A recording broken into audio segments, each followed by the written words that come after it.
God, God dang, cameraman. Never here when you need 'em. Good evening. I am your host, Gunther. It takes a lot of people to do a TV show, so what I try to do is sit down and find the way to make a show with absolutely nothing. No money, no help or anything. Mainly because I wasn't sure it would work. So the first 6 shows, I shot them all myself. I would set up the camera. The camera has a little monitor. I'd turn the monitor around so I could see it. And I would actually be running everything, running the audio and all that. So if you see the first episode, you'll actually see me wearing headphones, which is a glitch, a flaw, because I was supposed to take them off.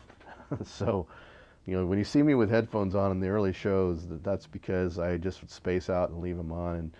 But it really didn't matter anyway, because I don't know if people even noticed or even cared that. So I just left all the flaws in. There aren't any scripts for the show. Somebody asked me, like, you know, who writes the scripts, and there are no scripts. All I do is I make a list of the topics that the film was talking about when a break occurs, and then I just make up something on the spot, and it's more of a check sheet for me to make sure I get enough shots for the show. David Nichol, who's a neighbor of mine, volunteered to run the camera, and that made a big difference because I really had a tough time shooting the host segments, and it turned out the reason why is that with David Nichol there, I had immediate feedback. I would know if it was funny, something was funny or not. I could try a bit again, and I don't know, was that any good? Yeah, I think so. Okay.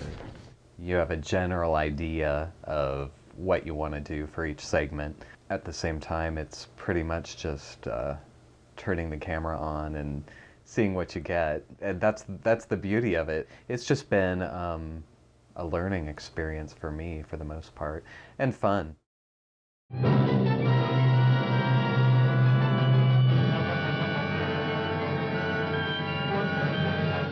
The editing style of the show is actually a style I came up with when I was doing the Escape Drive-In.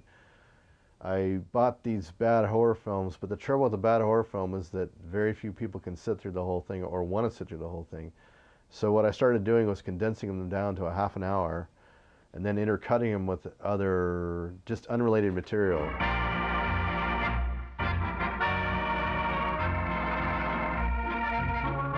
These cutaways serve 2 purposes. One is for humor. The other is to distract people from the gaping plot holes that I've created by cutting the film down to nothing. That style is kind of adopted and been expanded on with the Basement Sublet. The main differences being with digital editing, now I can do a lot of effects. I can clean it up.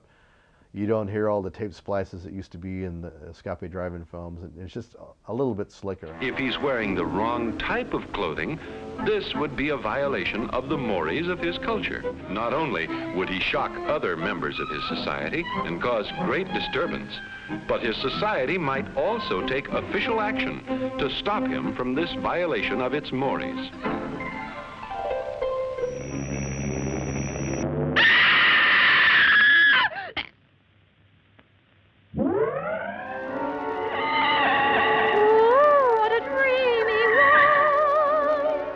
The reason for an hour is actually because most of the empty pockets in Escape films were on 50-minute reels. So I'm still working with that 50-minute format.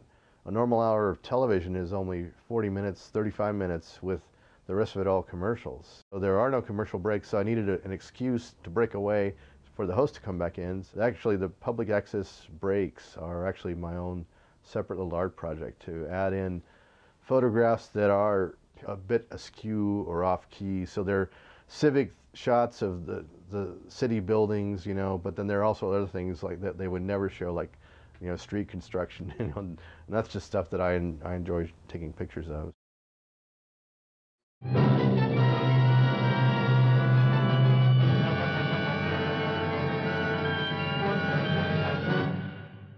I was lucky enough to have some great publicity for the show. Ann Tangman, who is a writer for the Lawrenceian, Ann called me one day and said, well, it's going to be on the cover of the Lawrenceian.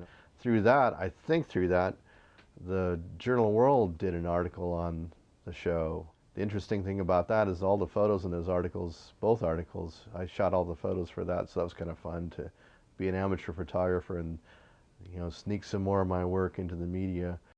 I think the charm in Gunther is that he's, for the most part, unscripted, very spontaneous. You never quite know what he's gonna do, which is part of the fun. I'm much more comfortable as Gunther Deadman in front of the camera. Much more comfortable, because that's a character I can step into, and it's not me, and it's much easier to do. Good night, my friends.